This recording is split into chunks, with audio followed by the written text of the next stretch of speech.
It's 3 o'clock, and I want to make sure that I thank everyone for taking the time to join us. I know that the list of participants will be growing as we go, but we do have a limited time. So I want to make sure that we use it wisely. So I'm going to start and welcome you to our to LMS or not to LMS session.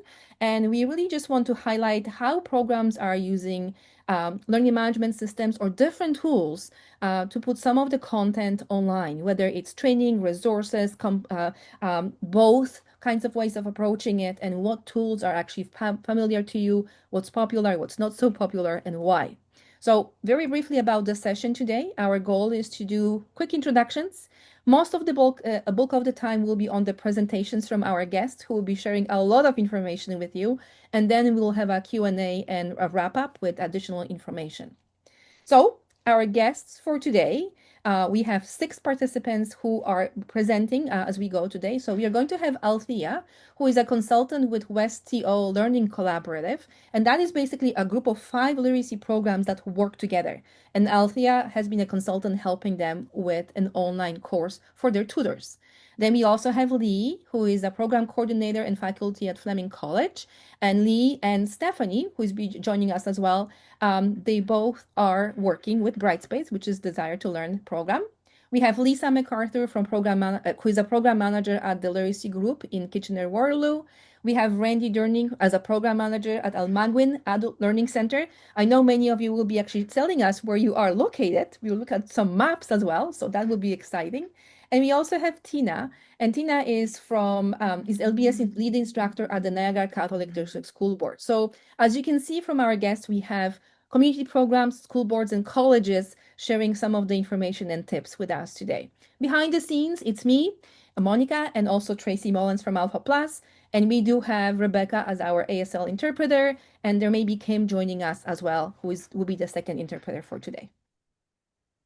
Now, before we start, I hope we can take a minute of time to do land acknowledgement. So we would like to begin by acknowledging the indigenous peoples of all the lands that we are on today. We do this to reaffirm our commitment and responsibility in improving relationships between nations and to improve our own understanding of local indigenous peoples and their cultures. Today is also National Day for Truth and Reconciliation, and we want to take a moment to honor the children who never returned home and survivors of residential schools, as well as their families and communities. This day reminds us that every child matters.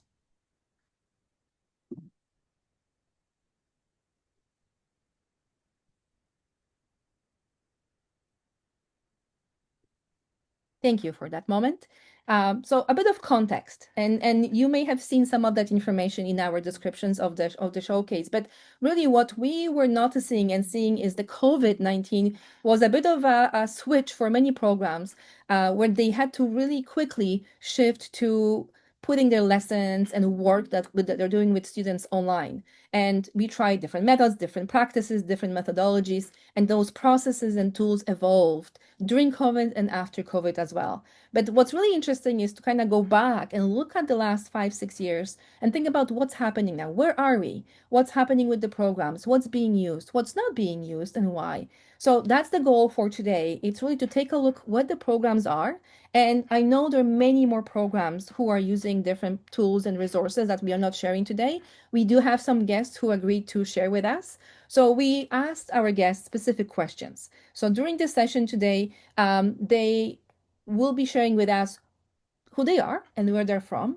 We also asked them what tools they are using to deliver literacy training online and why that specific tool. We also asked them to show examples, so maybe a bit of demonstration, or screen captures of some of the tools that are being used. What's successful, what's working, what's not working, and then ask for advice, tools, tips that they may be willing to share with you. So the way we're going to go is we're going to basically invite each guest presenter to go through their own presentation. That gives them a chance to really kind of keep everything together in one piece. And then we'll ask some questions and move to the next guest presenter. So without further ado, we are going to start with Randy. And as you can see, I really did it in 5 minutes because I want to give everybody time to speak. So Randy, you will be going next. Just a quick introduction for you. I know you will be talking about Google Classroom, but after that, I'm going to leave it to you to introduce yourself and tell us more. Thanks, Monica. Okay, I'm going to try and stay on time. Good luck with that. So I'm from Almaguin. Yeah, I'm not muted. Sorry. Almaguin Adult Learning Center. So we serve the Almaguin Highlands, which is basically everything between North Bay and Huntsville, running up Highway 11. It's a huge territory. We have three centers that we work out of. We're in Powassan, South River, and Berks Falls, serving 17 small communities. I've been with them for 15 years, so lots of changes back to pre OALCF and all the way through post COVID. So quite the ride. Next slide. Yes, please. All right, but before we go, I'm just going to pay attention to the map on the right, because if you know where Algonquin is, where Huntsville is, then you get an idea where the programs are as well. All right, go ahead, Randy. So we use Google Classroom. That's the LMS that I'm presenting. During COVID, we were able to, or just after COVID, we were able to get Google Workspace for free as a not-for-profit, and that opened a whole lot of doors for us. We had been doing instruction using PowerPoints and Zoom, but this gave us the opportunity to move into a more formal classroom space and start to interact with our learners there. We really like the program for a few reasons. It's really straightforward. We were able to start using it really quickly and quite easily. It can be as complicated as you want it to be, but you can roll it out really, really quickly. It's seamless. It works with our Google Workspace, the calendars, our emails, everything.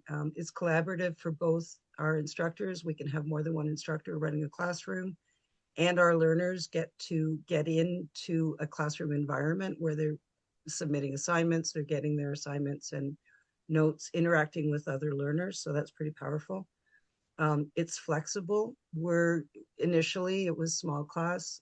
We're using it now for one-on-one and continuous intake, and it's very adaptable. We can roll out updated versions of things. We can kind of riff or tone up or down different programs, and it's free. So as a platform that's as flexible and usable as it is, for us not to have one more subscription fee in our budget is awesome. So yeah. Next slide. It extended really naturally from what we were already doing through Zoom, and it just gave us lots and lots of different tools to connect with our learners, to track. One of the big things about COVID initially is we were working with people, but we had no way to capture what we were doing with them because nothing was online at that point. There weren't exercises online. There wasn't work getting done online. So this has made interacting with our learners, capturing our learners for our ministry funding requirements. It's just made all of it so much easier. So yeah. Next slide. And it gives us the opportunity to interact with our learners lots and lots of different ways. So email, written exercises within the classroom, posting different videos, we do Google slide presentations for the class, but then we do PDF versions of the slides for take-home work or take-home documents for our learners. We can do surveys, we can have them fill out forms, lots of different options to interact differently with our learners. And again, because we can have more than one instructor in there, we can hand things off, we can rework stuff. Quite lovely. Perfect. Randy, if you don't mind, on the screen captures you have on the screen, I can see on the left you send emails and notifications through email, but in the middle the screen capture is actually of the feed, if I can call it like that, where you actually post different information for your learners so they can see and review the documentation. And on the right you have an outline of your course, all the activities and then tips and lists that you actually put together for the learners to access, right? Yeah. And when we're running our courses, we used to call them week 1, week 2. We tend to refer to them now as module 1, module 2, because if it's self-directed, it's not really a week. of time going on necessarily. But they tend to be module driven. So they're for each learner, there will be the PDF of the slide deck and then a series of exercises. And that's the activities within the classroom itself. And those can be launched and changed and muted at will. You can copy and revamp a course quite easily, update it if you need to. So yeah. Perfect. Some recommendations when we're using Google Classroom. We don't use grades. There's an option to turn the grades off. It's not, we don't need to know like an 86% of something. It's much more about lifelong progress or lifelong learning and making some progress than actually tracking marks. We have embedded and incorporated a lot of how-to documents. So how to use Zoom, how to use Google Classroom. There's so many resources out there that are pre-built, and those are always preloaded into the classroom environment right up front. And often in our introductory email, we'll send out links to those videos as well, just to try and get people more comfortable with that environment before they even sort of start the program with us. One thing we learned is schedule the class and material exercises to launch after the actual class. And that way people aren't just cherry picking the material before attending the class. That was a lesson learned. There's a lot of variety, and the more variety that the learners have to engage with keeps it more interesting. So watching videos and responding to questions, filling out forms, answering a series of questions, interacting with other learners that are in the class as well. So getting some dialogue going back and forth between learners and the instructors. We limit the number of emails. In Google Classroom, you can control to a certain extent how many kind of notification emails are going out to people. You don't want to bombard people. We work with adults, their lives are busy. The last thing they need is to be hit with, every single email for every new assignment or activity put on your classroom site. We have a learner Gmail account that we use to always test. So we log ourselves in as a learner and see, because the backdoor version is always quite different than the instructor version. And right out of the gate, one of the first lessons we learned is some courses just don't work online, like Introduction to Computers. It was so hard. We just stopped until we could meet in person with masks, because as willing as the ladies were that were in, I was trying to do that class, they wanted to, but where's the on button? There's some things that will not work in that environment, and that's okay. So. At least some introduction to, as you said, navigation and things has to happen in person for you, and then Yeah. they will be able to go online. I mean, even if you want to set up a Zoom meeting to walk through navigation, getting to the point where you can get them to get onto a Zoom meeting is its own challenge.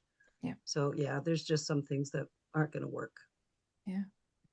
All right, Randy, your timing is perfect. Look at you. That's amazing. Really? I Was that know. 10 minutes? Not even 10 minutes. That's I'm perfect still, because that gives us time for questions or comments from others. So if there's yay. anyone who is using Google Classroom, maybe may want to add to what Randy was saying, or if anybody has questions about how is everything set up, one of the things I noticed, and thank you, Randy, for sharing and the screen captures because they really help to kind of have a picture of how you set up things.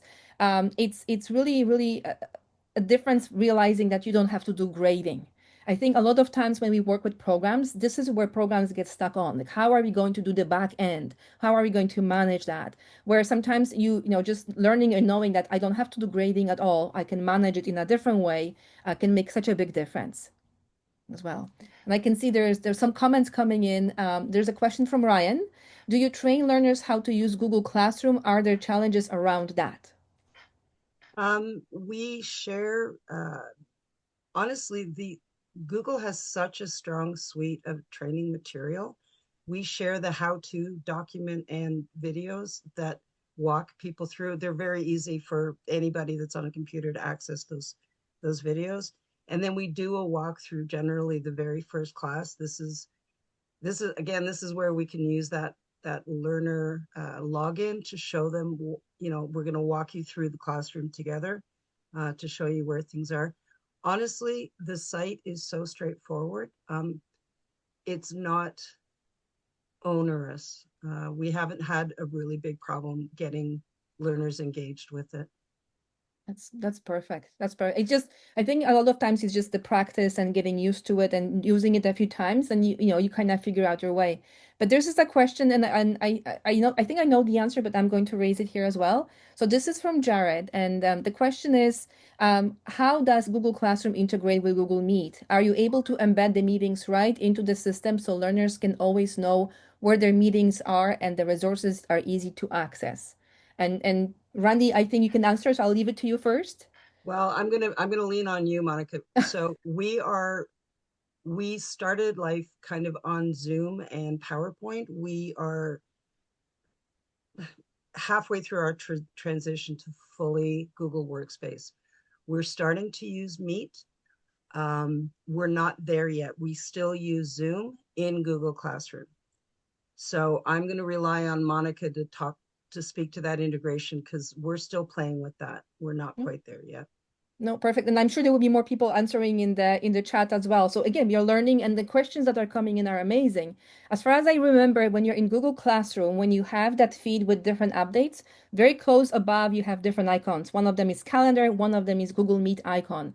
And basically that Google Meet icon represents meeting for that class. So as soon as people click on that icon, they are joining the meeting specifically for that class. If they have two classes, there will be two separate Google Meets. Each class will have its own, but it's integrated. It's part of the platform that you're using, Jared. So it's fairly easy to access. You can still share external link to it, but it's actually part of the interface as well. Uh, um, I'm just going to do one more question and then we're going to go to next presenters and we're going to combine all those questions. If we haven't answered them, we'll try at the end or through follow-up emails just to make sure that we have enough time for everyone. But the question from Lana was, do you do any cake resources in Google? CAEC resources. Yeah, how do we say that acronym? We You just have say, yeah. we have not yet. Primarily, and I think I saw it someplace else. The courses that we're offering, or the programs that we're offering through Google Classroom right now are programs that we had developed over time. They're primarily our stability and poverty reduction programming. We have quite a few in-house programs that we've done.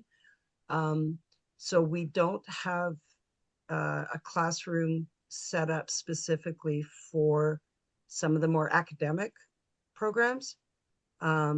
These are more life skill programming that we're doing at this point, Yeah. and limited. So they're like 5, 6, 8 module programs. They're not kind of as open-ended as maybe something like cake would be. Yeah. Perfect. Thank you, Randy. And I can see Tracy added a comment in our chat as well that at AlphaPlus we have a cake project and we have a community advisors and groups, and we are working and trying to develop sample examples. And we launched a bit of a website, but there's more to come. So kind of keep an eye on that as well if you can. Yeah. But thank you so much, Randy. I'm going to hand it over to Tina, who is our second guest. And Tina is from a school board. So I just want to make sure that Tina's microphone is working. Where is Yes. Tina? Hi. Hi, Tina. Hi. Fantastic. Thank you so much for joining us. No And problem. we'll get through the slides and introductions right away. I'm just going to spotlight you for our recording. So Tina is we'll be talking about Brightspace and desire to learn. And then I had a chance to work with Tina a while ago. So it's been a Mm-hmm. while since you started using D2L. When I was working with you, it was a while ago and you were just starting. So I know things have shifted for you and changed. Mm-hmm. So I'm excited to hear more and then for you to share more information as well. Are you okay with me navigating the slides? Yeah, go ahead. Perfect. Thank you. Okay, so hello everyone. My name's Tina DeLuca and I'm from Niagara Catholic. Like she mentioned, I'm the LBS lead instructor here. And here at Niagara Catholic, we have classroom teaching, we have in-class classrooms, and we also do a hybrid delivery model. So I am a teacher as well as a few days a week, I do administrative duties for the program. So I'm basically located in St. Catharines and Niagara Falls. So I teach in St. Catharines. I do administrative duties in Niagara Falls. But we have, and we'll talk about the locations on the next screen, but some fun facts about me is I like to bake. I enjoy watching football. Go Steelers, go. And if I wasn't a teacher, I'd probably organize events. I've always wanted to be a wedding planner, never happened. So maybe when I retire. Okay. That sounds good. All right. So a little bit more about, we call our LBS program the Academic and Core Skills Program. So we have 4 locations: St. Catharines, Fort Erie, Niagara Falls, and Welland. And then we also have, and they're all located in a continuing education site, which is very helpful. We also offer some services that our LBS program offers is PLAR upgrading, digital technology. We do basic programming like introductory to computers, Microsoft Word, and Excel. We just started doing basic Excel targeted training, and it's going extremely well. And we also do, obviously, the numeracy upgrading, which is a big chunk of what we do here. For those moving into credit, a lot of them struggle with the math skills. We do use the D2L. We have quite a few programs on the D2L. Some of these programs are quite a little bit older than the other ones.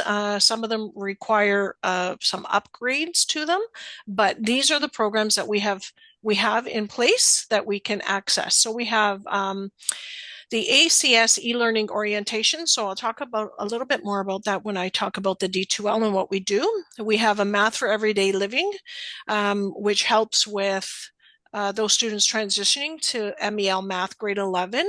So again, your everyday math skills. And then we have chemistry prep. We noticed some of the students that were going into PSW were struggling with chemistry. So we put together a chemistry prep program. We also have an e-learning employment. I think this was the very, very first one we did, the e-learning employment. So we have that to prep students for employment.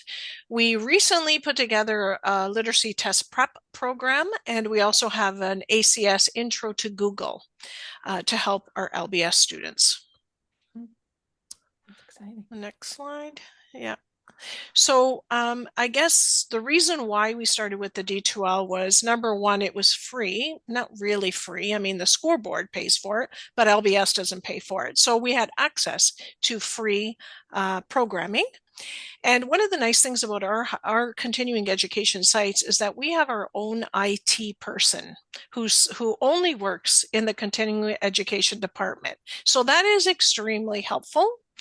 So we are able to get things done pretty quickly if we need to. So that's one of the reasons why we decided with the D2L, because we had the support and the help of our IT person.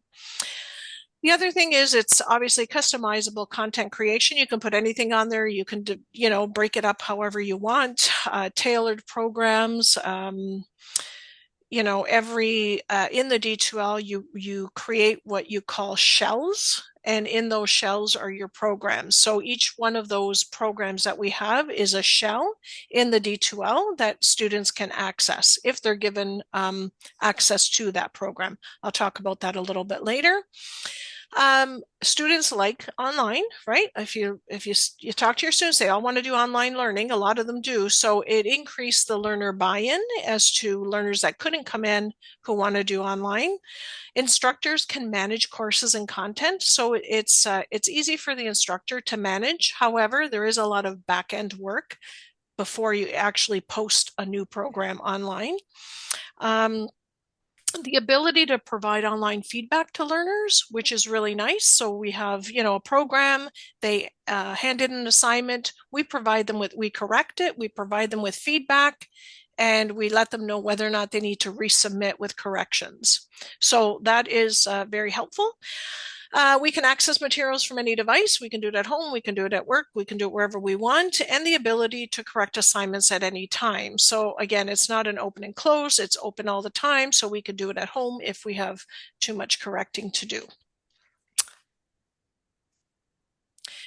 Advice, tools, and tips. So the advice is that there's a lot to learn when it comes to the D2L. So when we first started, it was a little overwhelming. And I have to say that I worked with an LBS instructor who really loved the whole D2L platform. So she was really the key in developing most of those programs. I only came in later when it was a literacy test prep that I, uploaded and did that program curriculum, but a lot of those were developed by a different LBS instructor with obviously my support and the IT support. You have to have technical support because if things go wrong, there's so many things that went wrong that we had to work through with our technical support person. So that's the advice. The tools, as you go through it, you learn and you improve and all that. So when a student now is registered for one of the programs, we email them up front. We email the help desk with their login, because we have to have their login credentials. So they provide us with login credentials. And then we send them an email that has a welcome package. So the welcome package has a welcome letter. It gives them their name, their login, what they're doing, who's correcting their work, how many lessons, how many assignments they have to hand in, all that stuff. And then we ask them to do an orientation package, which is the ACS e-learning orientation. So that is a series of videos that our IT person put together for an orientation on understanding the D2L. And then it's very, very important to have tracking sheets for all the programs that you do, because that's where if you have quite a few students online doing different programs, you'll go crazy. So you have to have the right tracking forms so you know where they're at and what they're doing and all that. So that would be my, those are the tools. And then for tips, I say, I always tell instructors, do regular check-ins every morning, check, see how many, because it'll notify you how many assignments have been submitted. Try to correct them as quickly as you can. So there's a quick turnaround, quick feedback. So they stay on it and they keep submitting. And have additional online materials available if needed. So you'll notice that, even though they're doing online, some of them will struggle with some of the concepts. So we make sure that we have extra material online that we can send them and say, hey, you know what, you're struggling. Here's some additional worksheets that you can work through so it can help you, complete that assignment. So that's that. That's a good tip. And sometimes you may have people who are too keen and they want more activities yes, too. That's true. That's true. So the literacy test prep program, the D2L course, it's also known as the OLC, like it's a grade 11 OLC program. So I think how this kind of came to literacy was the fact that our guidance counselor suggested that there were students that could graduate, but they were lacking the OLC credit. And they could graduate in June, but they don't have the OLC credit. So they have to wait till the following year to graduate. So in order for us to have more graduates, in talking to our principal, who's kind of in charge of the LBS program, she, we said, why don't we put them through the literacy course through our class, the academic and core skills, but they write the OLC exam. So with the principal's help, she was able to get, because in high school you have to write the OLC test. So we had to do the same for the adults. So she arranged that, writing dates. And so we prepared this course so that they would go through the course. And then at the end, they would write the OLC test. So we did run this twice. But now what we do is we use it as, we just see how many learners need that OLC. If there are quite a few, then we'll run the literacy test prep. I said this is fairly new within the last couple of years. So what we now do is we have this course, so we just kind of open it up to students that require some extra work when it comes to English, when it comes to English, actually. So if they're doing, let's say they're doing PLAR online and they need some extra English work, they can go into this. We can put the shell up for them. So when they open up their D2L, they'll see this shell and we'll only open up the units that they need to do. Or this has also worked really well with ESL students that come into the classroom that are going to go into grade 11 that don't need the OLC. So we have them go through the program. They don't have to do the OLC test, but is prepping them for the grade 11 course. So it's worked well in in different ways. So we broke it down into 15 units. So units 1 to 5 was grammar paragraph. Unit 6 to 10 was reading and pre-writing and writing strategies. And then unit 11, 15 was writing. And all these components were put together in collaboration with the teachers who actually taught the OLC course to say, okay, what do you actually cover? What do we need to prep them for? So we put all this together. So I guess I could go in and share, Monica. Yeah. I'll share my screen. You cannot. I stopped sharing, so you should be able to share. It says you cannot share screen while the other participant is sharing. Well, I just stopped, so just give it a second. Oh, let me try again. Let me go, okay. Let me try again. Maybe I did it too quickly. There we go. Oh, share. Okay, so I'm just going to go to my Niagara Catholic. So they log into Niagara Catholic, and students will log in, right? So you can see my screen? Yes. Yes. So they log into niagaracatholic.ca and they go into what is the Niagara Catholic Virtual Learning Environment student portal, but I'll go into the staff portal. And this is what they see. So in the welcome package, the welcome letter, we show them this and say, you'll log in through guest login, but I'll log in as staff login. So when they open, this is the landing page for the D2L. Some of you have seen it, some of you haven't, but and students will only see this. So if I work at St. John Center, so they're only going to see this because this is what I'm going to give them access to. I have all of them because I've got every instructor and we've kept them separate. So every site has their own shell for confidentiality reasons. So we have St. John Center, we have St. Anne, we have St. John South, Father Fogarty. And then this one beside here, we have the tree trunk here. It's called ACS eLearning PLAR. This is, I'll explain this in a little bit, but I'm going to go to the ACS literacy test prep. I'm just going to kind of show you how it's broken down. So in here, we can create a post. So we always, we update this. So we put something in here. The course is designed to help you acquire and demonstrate the cross-curricular. Anyways, we explain it in there. Or we put down, for some of our other courses, it'll be welcome back, September is here, let's start, submitting assignments. And when we explain this, when I explain this to a student, I try to keep it simple. So I say in LBS, we only use content and assignments. So Niagara Catholic uses this platform for their e-learning courses. So when you do an e-learning course with Niagara Catholic, you'll get the same setup here, except they also use discussion groups and they'll use digital tools and they'll use they have to complete a portfolio. We don't do that. We just have them do content and assignments. So if we go to content, we have the breakdown of what we do in the literacy test prep. So we've broken it down into kind of what I mentioned. Multiple choice strategies, informative, story narrative, all that. And then these will also break up into writing a summary, paraphrase video, writing summaries, summarizing two, summaries with examples, and then a review. So what we've done is for each of these categories, we've included a video, we've included a practice, a reading, and then practice and a review. So the review is what gets handed in, and then we track everything that they hand in. So when they go to their assignment, though, you'll see here, it'll say review, summarizing an article. We've simplified it for them and said, go to assignments, download these documents, complete and upload into the Dropbox. So they go to assignments and they're going to see it here, but we're going to I'm just going to switch over. Like right now, I'm an administrator. I'm going to view as a student so you can see what they see. And when they go to assignments, they see all the reviews that they need to do, right? So these are all the things that they're handing in to us.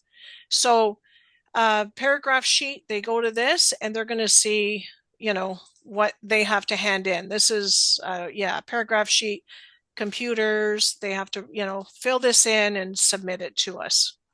So that's one more minute. Sorry, Tina, just one more minute. If that's yeah, okay. Okay, sorry. Oh my gosh. Okay. No. Yeah, I mean, there's lots of things here that I can talk about, but it's kind of hard because there's so much. But one of the important things to know is that it does take a little bit of time to kind of understand how to upload and how to put them where they got to go and reorder them and all that kind of stuff. But it is, like I said, a lot of upfront work, but it's great. It's great to use a D2L. And I'm hoping that in the future, my plan is to have a financial literacy program in the D2L. That's the plan. We also do use it for PLAR, but we won't talk about that today, but if you want more information, feel free to email me and we can touch base. Yeah, that's amazing. And just Okay. seeing some of the screens and I hope that for everybody who is looking and may not have seen D2L before, you can see some of the layouts and information. And Yeah. this could be an hour, 2 hour session, of course. So we Yes. know, and I'm giving you Yes. 10 minutes. So, There's a you know, lot of stuff. there's a Yes. big difference. So I'm going to switch the sharing, and then as we are preparing the next presenter, if there are any questions for Tina, please feel free to send the messages, or I can see one is from Okay. Grace. Grace is I'm asking, going to stop sharing. Go ahead. perfect. Is Brightspace ever used to complement in-person programming versus exclusively online courses? So that's the question from Grace. Yes. So we do have learners who, let's say they're in class to do math and they want some extra work. We have some things that we will put online for them for the math in the D2L. And we also use it for the English. Just like I said, the literacy test prep, if they're in class and they want more, but they want it online, then we can give them components of the literacy test prep. But yes, we use it in many different ways. Okay, perfect. And then one more question from Randy, and then we are going to switch to the next presenter. So the question is, are there specific resources you use for, oops, sorry, my thing just jumped and I lost it. Um, are there, oh, it was question from Randy, and the question was, are there specific resources you use for the advanced Excel training? The advanced Excel training? Yes. Um, the Excel training that we do now is just introductory, but we're hoping to include it's a fairly new program, but we're hoping to include a more advanced in the new year. All right. Okay. And then as with everything else, and I know Tina mentioned that as well. So if there's things and resources that anyone is willing Lots. to share, put them on in chat. We will add them to our collection of resources. If somebody else is looking for something, connect, right? That's the Yes. main thing. So Yep. thank you so much, Tina. This was You're quick very but welcome. amazing to kind of get that sense of the Thank you. layout as well. Thank you so much, Thank you Tina. for inviting me. No, no problem. So glad that you were able to make it. All Thanks. right, so we are going to switch to Althea next, and then we're just going to do a quick setup with Althea so I can spotlight our next presenter. Perfect. And Good. then I'll let Tina rest now. Here we go. Althea, thank you for joining us. I know you're going to talk about Canvas, not Yes. Canva. So I know many of us are using Canva for graphic design. This is Canvas, which is learning management system from a company called Infrastructure. And then Althea is going to tell us more about herself and how she's using this tool with some of the literacy programs. Althea, can I hand it over to you? Yeah, for sure. Thanks, Monica. No Hi, problem. hi everybody. Thank you for being here. My name is Althea Balmes. I was a consultant project coordinator for Westio Literacy Collaborative, and I'll be sharing with you all how our collaborative used the learning management system Canvas in our tutor training. So a bit of an overview of what I'll be speaking about. Um, a brief background of Westio and the tutor training, why we chose Canvas ultimately, and how we're using it. And then I'll be going over some of the limitations of Canvas. So Westio, Adult Literacy Collaborative, is a group of 5 inclusive and culturally diverse community adult literacy program in the West End, Toronto. And we provided access to learning from a social justice perspective. And Westio includes Alexandra Park, Davenport Perth, LAMP, Parkdale Project Read, and West Neighborhood House. So for over 10 years, the Westio Collaborative have been working together to deliver a social justice learner-centered tutor training. And in 2019, at the height of COVID, they brought me into the project to do 3 things: update the content and materials, of their tutor training to make tutor training more accessible to deliver online, and then house all the materials in a platform accessible to all 5 organizations. So I was working with some constraints.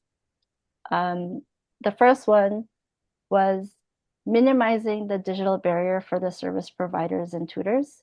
So service providers are already overwhelmed with running their program virtually on top of everything else. And I'm also working with 5 different organizations who in the regular are using different suites, whether that's Microsoft 365 or Google Workspace or something else. And then I needed to also be able to work with a system that they're already familiar with. The second, it has to be easy for business service providers to access and learn how to navigate the platform. So as a designer, I know that onboarding and the learning curve of a new platform is often the big challenge for new users. And tutor training happens 2 times a year. So onboarding and navigating the platform can't be complicated for both facilitators and tutors. And our tutor demographic range from 19 plus to the retired. So not every one of them are as tech savvy as the next person. And then the last design constraint is making it affordable for WestEO to maintain. I came on the project through a grant to update WestEO tutor training program. So finding a low-cost solution was important for the sustainability of maintaining the platform. So we chose Canvas.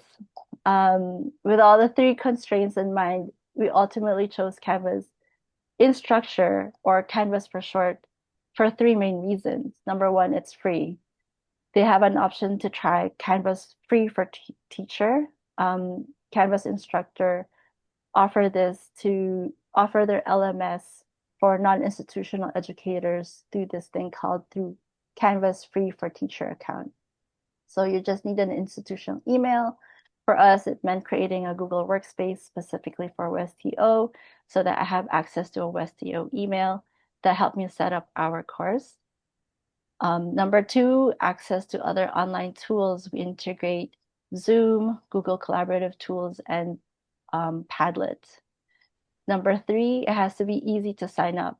So unlike using Google Classroom, you can use your preferred email to sign up, and it's a click of a button to register through the Canvas. And then the last is having to be straightforward to use for back-end users. So I'll show you our Canvas. This is our homepage. The first thing you will see is our modules. We use Canvas mainly as a repository for our materials and are meant to use asynchronously with our in-person or online classes. So first it's organized with an overview, an introduction on the course, how to use Canvas, and our modules for the training. And on the side panels, we'll give you quick access to different pages in our course, including our syllabus. The next slide, please. So our syllabus, it shows and explains who we are, how our tutor training is structured, and what each 4 modules cover. I'm going to share with you 2 of our modules. Our first module is an introduction. So this is kind of an orientation for tutors and facilitators about what tutor training is about. It has an overview and information on our live sessions, our land acknowledgement. Okay, I can do it. You're on your way. Yeah, okay. Hi. We can hear you. Long day. Yeah, it was kind of a long day. Yeah. Sorry, we have somebody who is unmuted. So here we go. I think I got it. you, Monica. Sorry, Althea. No worries. So we have our land acknowledgement, our Canvas orientation, and our tech training for live sessions. So a best practice is to create training modules on how to use the platform for all user types, even for facilitators. So I work with Tracy from AlphaPlus, who's here today, to help me create training videos to gather resources on how to answer FAQs on Canvas. This feature is only available to facilitators, and it's not published in the student facing of our course. So it looks like this. And then my second example is one of our training modules, our tutor training modules. So the next slide, please, Monica. Thank you, sorry. No worries. So all of our modules follow the same structure, and it's organized in order of what learners need to do first to last. It always starts with a discussion of previous session, followed by required readings and or required viewing. In some modules, we have assignments they must do, or in this case, a quiz. There are also tabs dedicated to suggested readings and post-session materials. Post-session materials are posted after the in-class sessions. I or one of the facilitators upload the materials in our public Google Drive that is linked here in Canvas. So each of these tabs are marked by a different banner, so it's easier for users to differentiate where they are in the module. So there's a teacher view and a student view. Next slide, Monica, please. As a teacher, you can choose what is visible to students while having access to more shortcuts and features on the left side panel. For student view, the user flow is a little more streamlined and it's easier to follow. So one feature not available to students is the speed grader. At WestEO, similar to other places, we don't mark our tutors' assignments or quizzes, but we do use the grading system to check the tutor's engagement. This is called the speed grader in Canvas. To do this, you go to quizzes or assignments, depending on what you're checking, then select which assignment you're checking specifically. In this case, the impact of violence on learning reflection, and you press speed grader on the right menu. This will take you to Canvas gradebook, where you can go through the responses of your students. You can make notes for each question, or you can choose which student you want to check through a menu list. Let's look at the next slide for this, Monica. Thank you so much. So this is what the gradebook looks like. So you have a menu for selecting which students on the main menu, or the top menu. And then the next slide. In Canvas, you can self-enroll your students. So Canvas will prepare a unique URL for students to sign up to your course. You can add people manually, but for me, working with multiple organizations, the self-enrollment was an easier way to add folks into the platform. So you can send a mass email within your org with this link, and from there, they would be prompted to sign up. So some limitations. Aesthetically, Canvas isn't the most appealing. There's actually limited storage as well. The free option gives 500 MB only. So we use our Google Drive a lot to store a lot of our materials and then link it back to Canvas so people can just click those buttons or those links. And then number 3 is the customization. So for WestEO, we have some slight customization. For instance, each tab has a banner. Sometimes the design does get wonky because I updated something, and I do end up having to deal with some HTML codes. I'm sure there's like an easier way to do this, but somehow I'm dealing with HTML code. So this is not a problem if you have a very basic understanding of HTML and what you're looking at. But despite the limitations, Canvas satisfies the need of our organization, and we've been using it for 3 years, so we have very minimal criticism about Canvas. Perfect. Thank you so much. So we're going to jump into questions for Althea. I know it's a different tool. Not everybody's even familiar with that, or we mix it up with Canva sometimes. But this is just to show you that there are some tools that may be free still with limited storage space or some customization that needs to happen.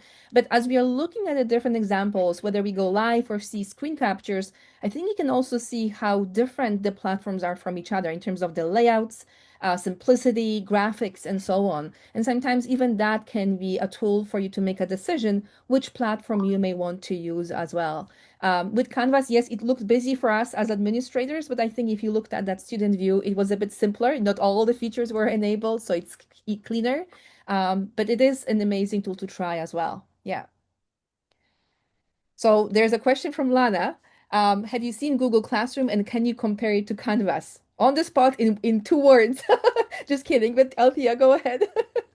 I have not utilized Canvas, so I can't compare like I can't have like a full comparison. Um yes. No, Sorry, no. Lana. I think that may be a question more for our Tracy, who has used different platforms. But For Tracy, I don't sure. want you to put you on the spot. But one of the things for sure is that in Google Classroom, you really have only 3 tabs, and that's what you're dealing with. So in terms of the choices you have, it just has slightly different layout. You still have to learn how everything works, but it's just simpler in a way in how much content there is and where you're going. I believe in Canvas, you can turn on and off different features and you can lay it out in a slightly different way. So it's just a matter of the choices and how many choices you actually want to have. But Mhm. Tracy, if you want to speak up or if you want to answer in the chat, I will leave it to you. Yeah. Yeah, I mean, Canvas is more like a more structured, like more like an LMS, whereas Google's kind of an interim. Google Classroom's a little more of a kind of an interim place, and it's sort of designed to utilize Google products, right? So like things that you make in Google and organize them into learning pathways for the students. So it's a little bit, it's quite different. It's more like it's probably more similar to D2L or Moodle than it is to Google Classroom if you're comparing them. I'm just hunting around because during the pandemic, I did a lot of resources about Canvas and Google Classroom, and I'm trying to I'm just looking to see what's on the web, what's still there. They might be a little bit outdated, so I'll put that together and put something in the chat. Yeah, yeah. Or we can send it after Tracy, so there's not that much pressure. But I remember you had the columns in a way, kind of explaining the differences between the tools, which can be handy. And I can see in the chat other participants chimed in as well. And Carrie is saying that I have played with both. Google Classroom is aimed to bring online into the classroom.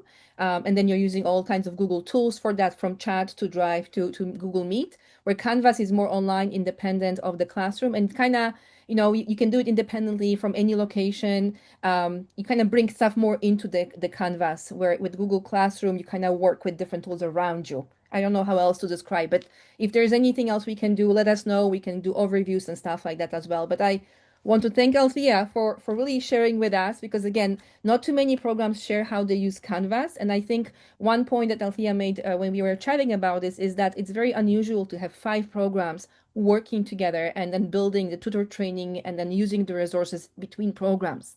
Usually we build for our own program and customize it that way, which I think, in this setting may have been a bit of a maybe even challenge, trying to make sure that all the ways and processes meet the criteria for all programs, but at the same time, it's very unusual and amazing way for programs to collaborate together and develop resources for a bigger group than just individual programs. So thank you so much, Althea, for that. I really, really appreciate your time and what you have shared with us today.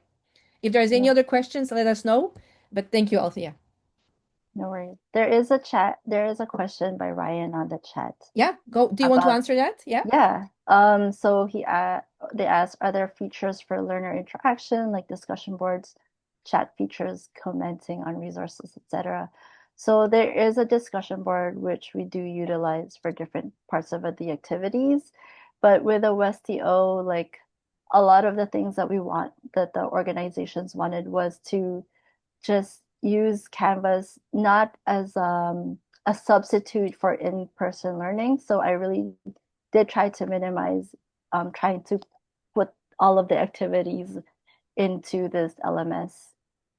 Perfect. Thank you so much, Althea. I appreciate it. And next, we are going to switch to Lisa.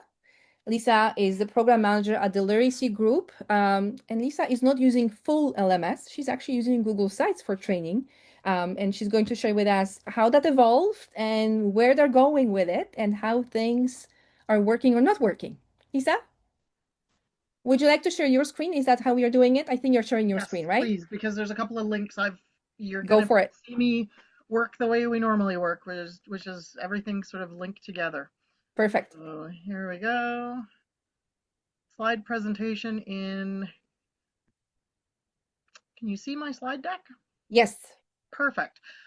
With the extra screen, sometimes when you have it in slide presentation mode, you don't actually get to see what's happening fully with the integration. So um, I all of the things that I'm going to talk about today really have been an evolution, not just because of COVID, because we were invested in this process probably about 2, maybe 3 years prior to the lockdowns in 2020.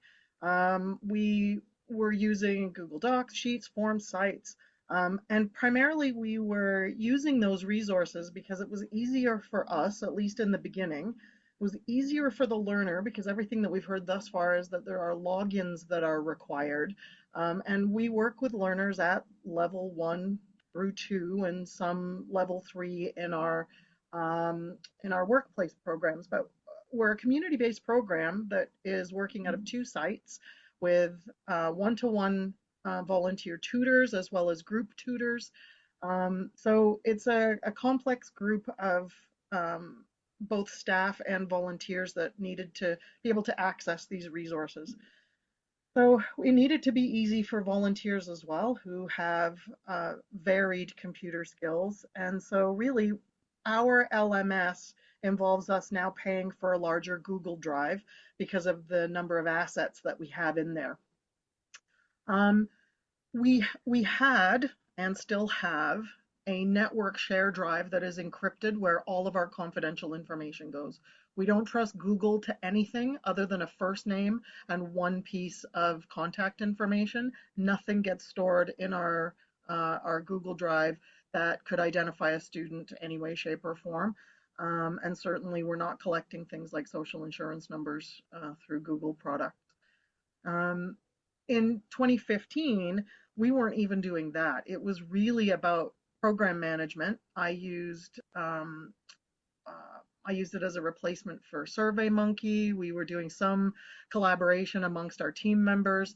It was really individualized. It was not structured throughout the organization, and it definitely wasn't learner facing as early as 2015. And pretty much everything went from Google into our share drive and stayed there. And that's sort of the final home for all of the documentation. But in 2019, we took advantage of AlphaPlus's 1 year of mentoring. And we had 2 staff members who wanted to focus on building a learner portal that could be student facing. And we wanted to build this in some kind of product. And we worked with Monica on choosing Google Sites as a way to be able to have easy access for the learner, a single link to be able to click on something and find curated resources that our team had put together that the students could access.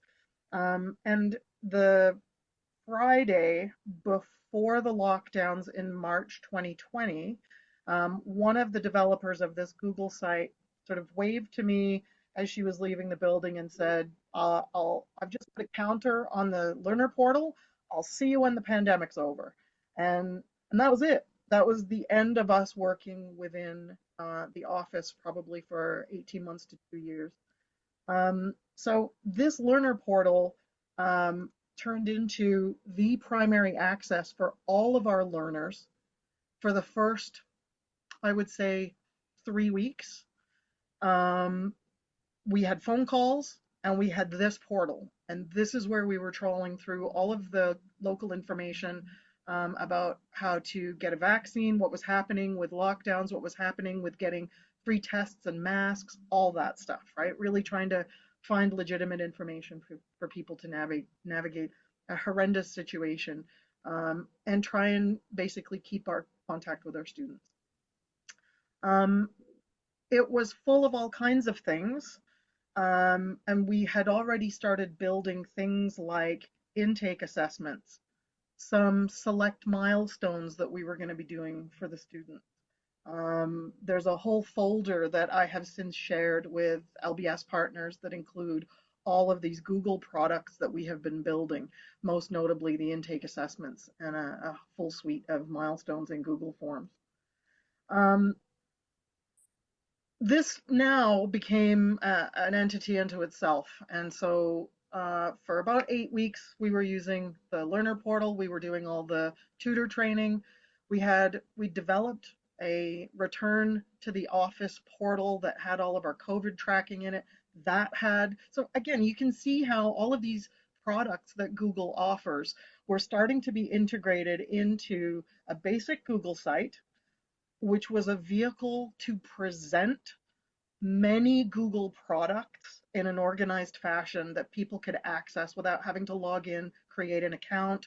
We could have it on our own website. It was really easy to link these products together. And so we started actually developing a full process that involved intake, assessment, now training, and all of the exit that we did with some groups. And the first one that we worked with actually was our customer service. So we needed a way for Lori to be able to do intake for fully online learners who were going to be taking part in our customer service training program, which is a 6 weeks program, 12 hours, online in Zoom. And so Lori has all of this paperwork at her fingertips to be able to go through a quick screen, a reading quiz, our intake forms. There's a pre-evaluation in Google Forms as well. That's a pre-test. There's a writing sample about how to navigate workplace conflict. There's the signature for the learner plan. And then most recently, we have added an online registration form. This online registration form actually is the registration form that we all use. It has coaching by me in YouTube videos on exactly how to fill in this registration form. The registration form is exactly the same documentation, including snapshots of all of the information and why and how we ask the information. The information in this document, once it's submitted, I get a notification to say this form has been filled in. I delete it from Google and I move it directly over into our encrypted drive. So it never stays in Google for any length of time. Okay. It was pretty much the only way that we could get folks through what is a really, really big intake for these classes often have 20 students or more per class. So for Lori to actually do this full assessment and filling in all of these forms manually through Zoom, it was taking her upwards of an hour and a half to go through the paperwork with folks in Zoom, which was really, really daunting. So this sped things along for folks who could navigate these forms, which meant that Lori could work in person or online with the one or two folks who really needed the additional help so that we could use the technology to give kind of bespoke service where it was required. So this was the beginning of how we actually started to navigate a kind of an ongoing issue. And that because this worked fairly well, instead of having an email where we would email the PowerPoint presentation, we then built a website that we give the link to the learners, and this is going to be how they access everything in our customer service program, including some expectations, all of the slide decks. They also have access to additional classroom activities. Some of them are online, some of them are links to videos that either we've created or other videos that are part of the programming. Many of these quizzes now have been recently updated with H5P content, so they're more interactive than a simple Google form. Links to the websites where we do some emotional intelligence quizzes, and the exit form, which is the EO proprietary exit form that everybody has to do when they're finished a program. So again, packaging stuff that we already had. We already had the forms in Google Forms. We already used these links. These links were set up in PowerPoint presentations that were really, really difficult. And that slide deck wouldn't email because it was so big. So splitting it up into 6 separate slides that were more easily accessible was a much better use. Not only that, this slide or this Google site, the link for it can be given to a volunteer and they can teach directly from this. So we give them access to a Zoom room, we give them this link. They have everything that they need in order to be able to carry a class without having to worry about emails backwards and forwards to get them a slide deck, get them these resources, make sure they've got this student list, etc., etc. It is a self-contained delivery package that also works as a student-facing package as well. We used that for quite some time, and it ended up becoming kind of the model that we use for many things. The we modeled an exit package or portal in exactly the same way. We have quiz 6.0, which looks suspiciously like milestone 60. That's embedded in this site. We have the learner feedback survey.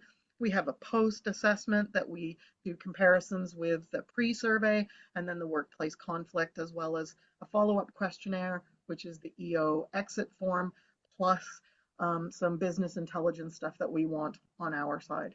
So that was sort of the model of how to do intake, exit, and then the delivery of a program that was both student facing and volunteer facing all at the same time. So Lisa, 2 more minutes? Yep, we've expanded that now. It includes a similar model for all of our volunteer online training. We also have delivery portals for all of our online classes, as well as the intake for students who are able to do this before their one-to-one programming. And then the other piece that we have as well is 2 programs that are essentially video tutorial delivery with an in-office placement, and they are full Google sites that have 10-part content that include video content as well as embedded summaries and quizzes.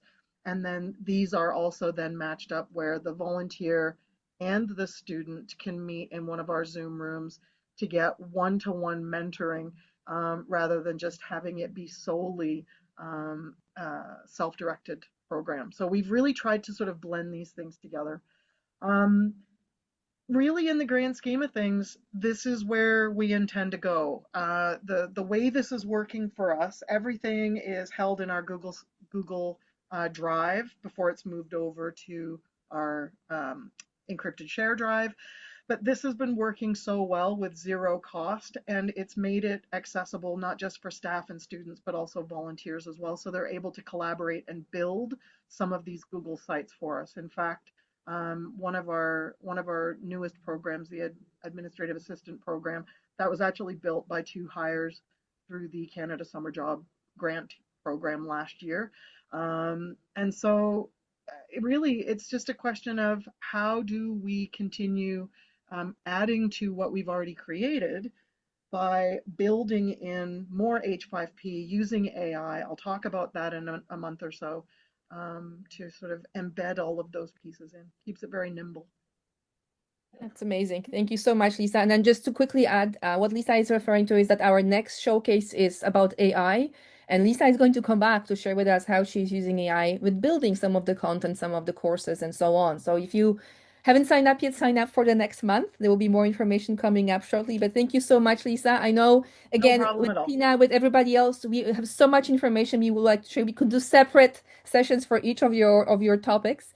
But I hope this was a quick snapshot as well. And I think what Lisa is also showing us that it doesn't have to be a learning management system tool. It just whatever tool works for you in your situation, in your setting with your learners. And I know Randy talked about Google Classroom. We had Brightspace, we had Canvas. Everybody's setting up things depending on what they have access to, what they can do, the skill sets everybody has. It can make a difference. But as you are deciding or thinking about future for your own program, you now have seen some examples that may be very helpful for you to kind of consider as you're going forward as well. So I'm going to leave it here. I don't see too many questions for Lisa at this point, but I can see some comments, so we can go back to those later. Just say one quick thing as well before we move on, that anyone who wants a more in-depth look at anything that we've created, I am more than happy to sit down in a Zoom room either with yourselves or with your team or a couple of other folks to show you in a lot more depth what we've done, how we've done it, and sort of the broader ramifications of either the admin side or the direct facing side. Perfect. So as we are switching, I can see Randy raised a hand. So Randy, go ahead. I'm going to switch and set up for Lee and for Stephanie. Okay? Sorry, I'm mute. just a quick question, and this is across the board, and it may be something that can become a standalone session like this again. So one of the things we struggle with or we're cognizant of is learner engagement on these platforms, and how to capture all the work that we're doing with them, and how to keep them engaged and on the platform to get through the work. And so my suspicion is all the different platforms have best practices, things that tricks and tools that people have learned over time. And this, with more and more being moved online, it may be helpful to have a really in-depth look at how different agencies are managing learner engagement when it's, more than half remote. Yeah, So that's a good point. Absolutely. putting it Because out it's there. not easy, right? Like I know, No. I think you, Randy, and I think Tina mentioned that you don't give out all of the content right away because then students don't show up, right? So you're Yeah. trying to kind of manage that access in that way. And then so everybody's trying different tricks and trips to kind of make sure that the learners stay engaged, definitely. Yeah. Good point, Randy. Okay, Lisa, thank you so much. We are going to jump. We are almost done with our presentations, but we have one more. So this is Lee and Stephanie from Fleming College. They're also using Brightspace. We are using it in the college setting rather than school board or community program. So that will give us a bit of a different perspective as well. Now I can see there's a bit of a sound issue, and I'm not sure who it is. Lee and Stephanie, are you guys, are your microphones okay? I think so. Okay, Lee and Stephanie, can we test yours? Hello? Yes, it works. Yes, I think Stephanie, Okay. I think it's yours. It's just there's a bit of background noise, but I think it should be okay. Oh, okay. Better. It's quiet down here. I'm not sure. Better. No. I think it's the breathing. Somehow Oh. it just kind of comes in as well, but that should be okay. All right, so I'll hand it over to you to do quick introductions and share with us what you have been up to. Hi, everyone, and thank you for having us here. My name is Lee Rock, and my partner in crime here is Stephanie Hicks. Hello. We're program coordinators and faculty for Fleming College's academic upgrading program. We both love tech, and we also really love curriculum design and development. And so this has led us to do a lot of pushing to get our programs, some of our program courses on D2L. We deliver literacy basic skills, targeted training programs, and college prep ACE courses. And we have a mix of a lot of different delivery. We have face-to-face only. We have students who work virtually with us only, and then a hybrid of both. So we offer faculty support online as well as in person. Our students are doing self-paced learning, so everybody is in a different spot in the course, so we're not synchronous. And we also have continuous intake in our program. We have 4 sites: Cobourg, Hamilton, Lindsay, and Peterborough. And yeah, our main campus for Fleming is in Peterborough, but we are off-site in most of our locations. Go ahead, Steph. Thanks. Hello, everyone. At Fleming, we are lucky to have access to D2L. We use D2L for learner orientation, which is completed on our academic upgrading program page. We also have a digital skills module on D2L, which covers basic computer skills required for success in our program. We currently have our biology and chemistry courses on D2L, and we've been doing it this way since winter of 2022. We're working on our physics course now, and we're planning for more courses to be integrated into D2L in the future. Our end goal is to have all of our AU courses on D2L, so we're working towards that. We started our D2L journey with the academic upgrading program page. It is used for orientation, so there's no official grades that are associated with it. And this type of D2L page allows us to enroll students on our own rather than going through the admin systems within the college. And we've got our digital skills module set up in the same way. So we self-enroll those students as well. To get started using D2L, we had many meetings with our college operations and the college D2L team to figure out how it could work for us. And it took us about 2.5 years to get it up and rolling from that initial meeting. So it was a bit of a process. We did encounter lots of roadblocks. The first thing was that we wanted to set up our science courses in the same way as our program page so that we could control the enrollment of students. but we were told no, because those are graded courses where students earn credits. We weren't allowed to do that, so we had to come up with another way. The college runs on semesters and we don't. So that was another roadblock that we hit because we are continuous self-paced. So we always have new students coming in. So we had to figure out how to navigate that piece.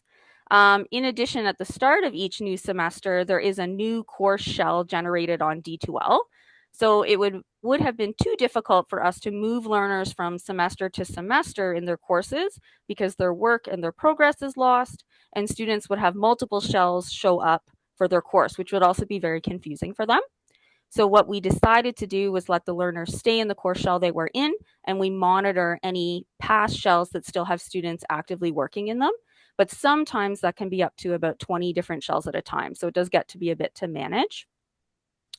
And the last consideration that we have is that we do have lots of different faculty teaching in our courses, and sometimes they come and go. So to be able to give them access to all of the shells, because we have so many shells, we created what we call an AU Science role. And that's a general login for all the faculty that are teaching. We share that with them, and we add that AU Science login into D2L. So then all of our faculty can access all of those shells that we mentioned. So now I'll turn it over to Lee so she can showcase some of our D2L courses. Yeah, so Monica, can you let me share my page? Because I'm going to actually do a demo, a live demo. Perfect. Another look for the D2L. Yay. Okay. Hopefully. Actually, I'm going to share my second screen because I think that's more reliable. Okay, so are we good, Steph? Perfect, thank you. One of the things worth mentioning, even though we monitor like a lot of shells, when something's submitted, we've set it up. D2L allows us to have an automatic email sent to our subject inbox that we use. And so we know if a student has submitted anything and what shell they're in. So that's quite helpful. Even though we are managing a lot of shells, it makes it a lot less complex. So that's a tool that we really enjoy in D2L. Just let me move my screen control so I can see what I'm showing you.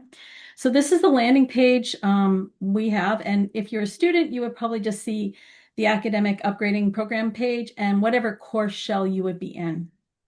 So we have a program page.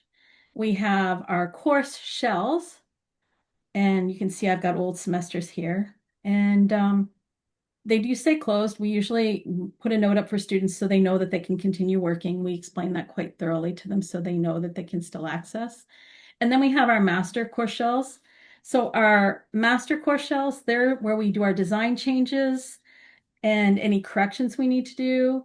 We use them when the new semester shells are created for our courses to roll out the material into them. We just basically import it and it goes very, very seamlessly for the most part. And they're also our backup for our courses. And one of the other things we do with these master shells, since they're our masters, basically, we actually export them out as a course cartridge. So if anything ever happened, we can re-upload them to D2L. I guess probably 10 years ago, Fleming College had issues with D2L and lost a lot of course material. So we're very careful about our backups. All right, so when I'm going to look at our program page first, we use our program page for orientation and for announcements with our students, so they know if classes have been canceled or things like that. We have a pinned message at the beginning with a start here. So this takes them right into starting the orientation. But as you can see, we also use it for class cancellation, student illness. We share materials that other of our literacy agencies want our students to see. So it's quite useful at that. We've also in this orientation or the program page, we've embedded milestone 28, the SMART goals activity. So when our learners get through our initial intake and do their forms and they do this orientation, they are achieving a milestone most likely. So we have that taken care of right away.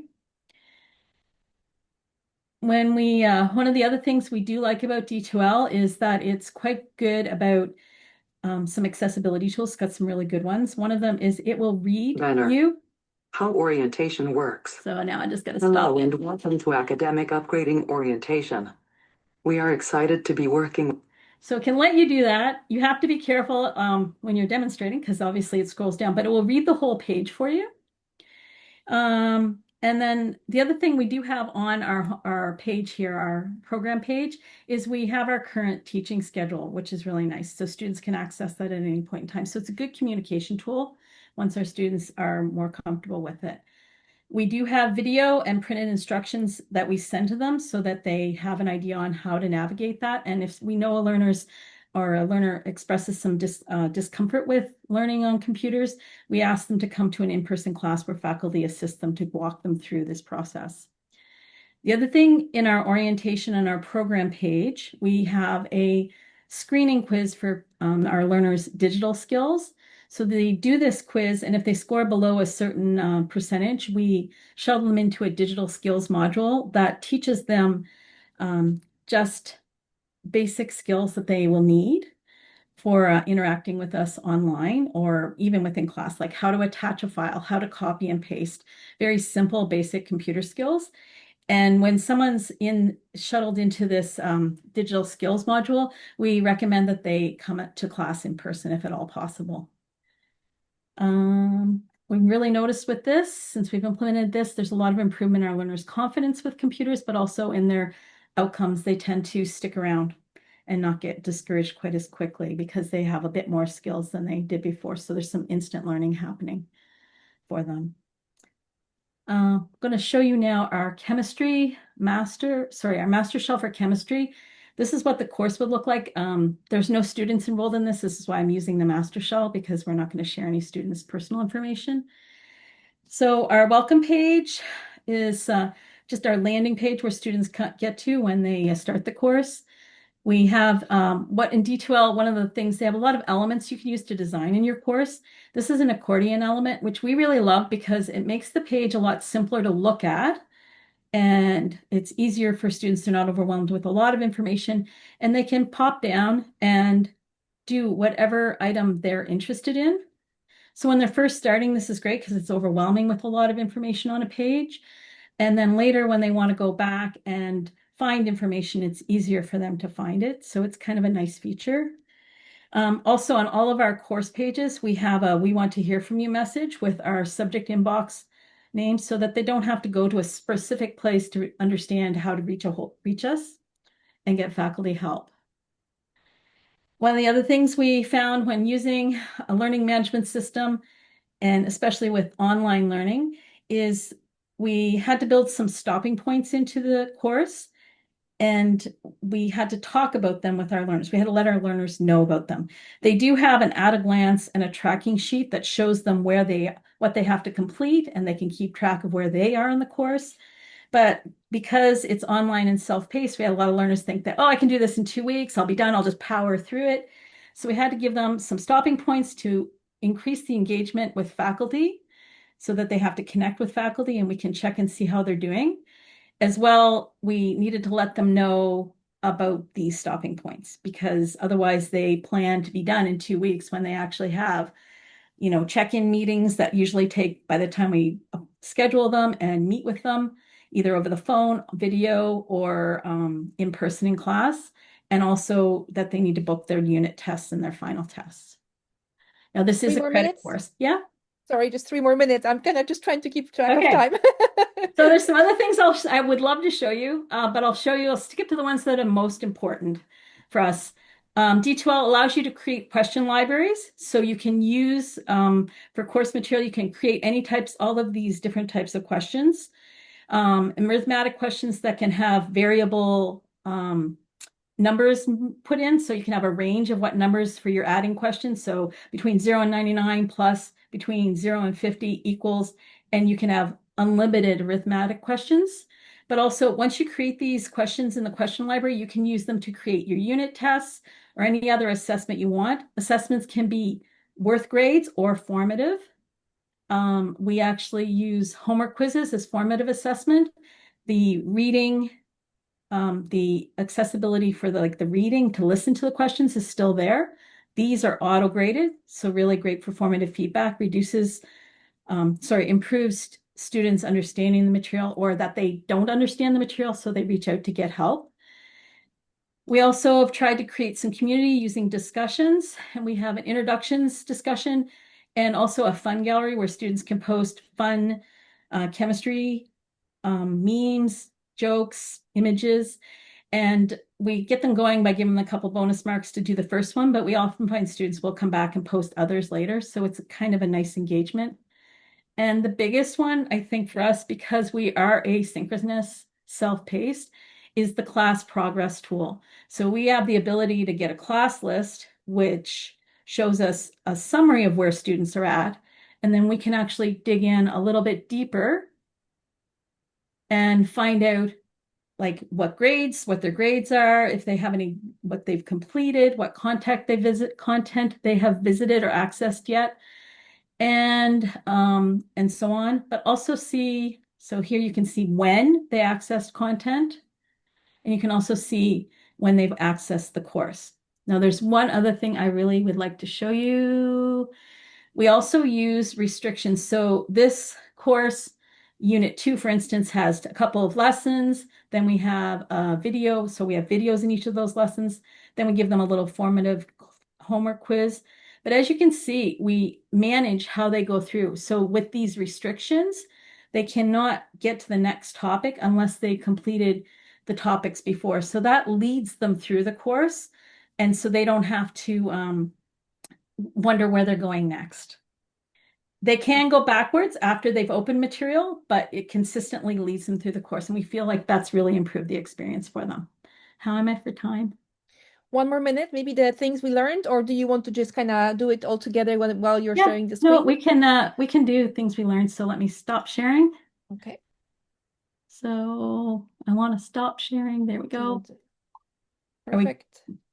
So we'll just wrap up with some of the things you learned because those are really good tips. Okay. Go ahead, Steph. So a lot of these Lee already shared with you. Things like starting with a mature course before putting it onto the LMS and really focusing on the design, using those restriction and locking tools for content, just so that the learners aren't overwhelmed when they open up a page and just see like a million things. So we really, really use those restrictions.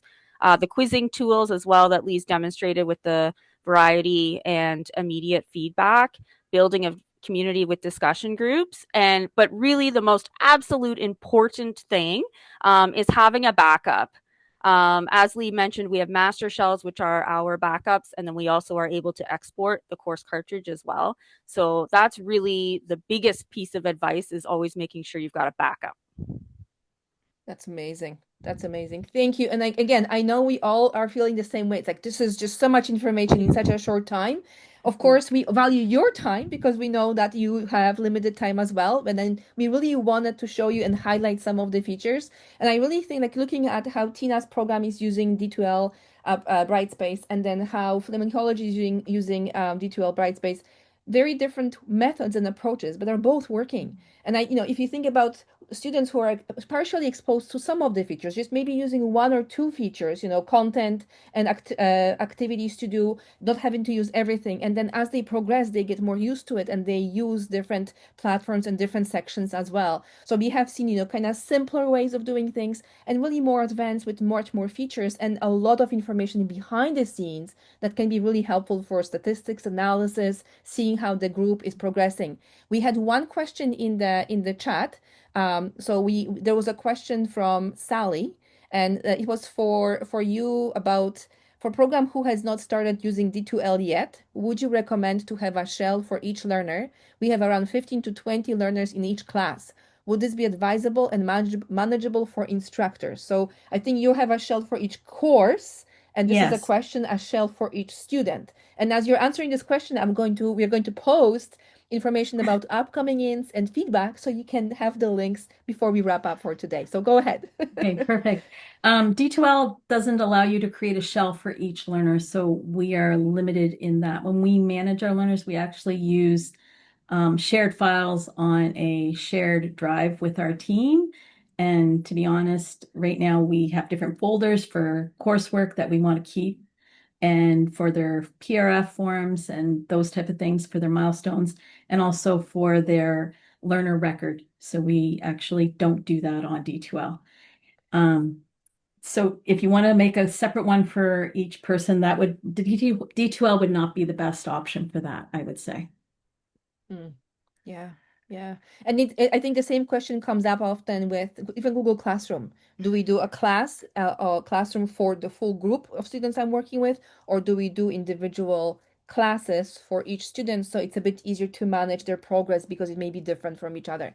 So Yeah, it's always good questions to have. And then the more we talk about that, the more feedback you get from each other, I think the more helpful it will be. So that was a really good question to highlight as well. And again, we do. definitely. I think I can see Carrie, who is looking using D2L, is giving you a lot of feedback and tips as well. Also about transferring meta and then combining things into courses, as you were talking about different shells. And there may be some ideas and tips for you as to exchange as well with Corey. I'm not sure if you know each other or not, but just in Yeah, case. definitely. I will say this too, with Brightspace, it really, what you can access depends on what your institution offers. As you can see, ours, we have different tools we're able to access than Niagara Catholic School Board. So it's limited. You do not necessarily get it. And there's a lot of great online tutorials about Brightspace. So Yeah. if anybody Yeah. has questions, please let Stephanie and I know. Yeah, and then I think you both, Tina, and you mentioned some of the time it took to actually get access to it, even within the system, because of the work with the tech department. We know of other programs that are taking time before they're able to be set up. For smaller organizations, the cost is really unaffordable, but I know school boards and colleges are using it quite a bit, so it's good to know who is using it and how they're using it. So I hope this was helpful. We are a bit over, but I just wanted to thank all of you for amazing time, all the resources you have shared, the time you spent with us learning and asking questions and providing feedback in the chat. We did put a link to our feedback form just to make sure that you let us know how it went and if it was helpful. I can still see some of the participants are putting in a lot of tips and even their own emails to be contacted. So we will share a lot of that information as well as a follow-up with you through emails. Recording and slides will be available within the next few days, so you will have access to that. And I just really want to mention one more time that we do have upcoming events. So one of the ones that I mentioned was the PD training, which is create an online learning site. So it kind of goes back to Google Sites we were discussing. And if that's something you want to explore, Tracy and Guylaine and our team will be working with you. It's 3 workshops that will be happening in October. Another virtual showcase coming up, which is the AI in LBS. We did AI last year in October, and we are coming back a year later, trying to see who is doing what, how things are being used, what we are learning, and how it's really used in the literacy community by instructors. So Lisa will be there. Ryan, who was also with us today, will be another presenter next month. And if you want to present or if you want to share some of the stuff you do with AI, let me know. I will be happy to connect with you. And then finally, lunch and learn. So, we do 30-minute sessions once a month or so. There'll be 3 more coming up, but the next one is on November 4th, and that's Microsoft 365. So, again, thank you so much. I know some of you have to go and some of you already left, but I'm going to stop the recording. And if you have any additional questions, we can stay a few more minutes. I also want to thank Rebecca for doing all this with us for an hour and a half. Rebecca, you are amazing. Thank you so much for the interpretation services.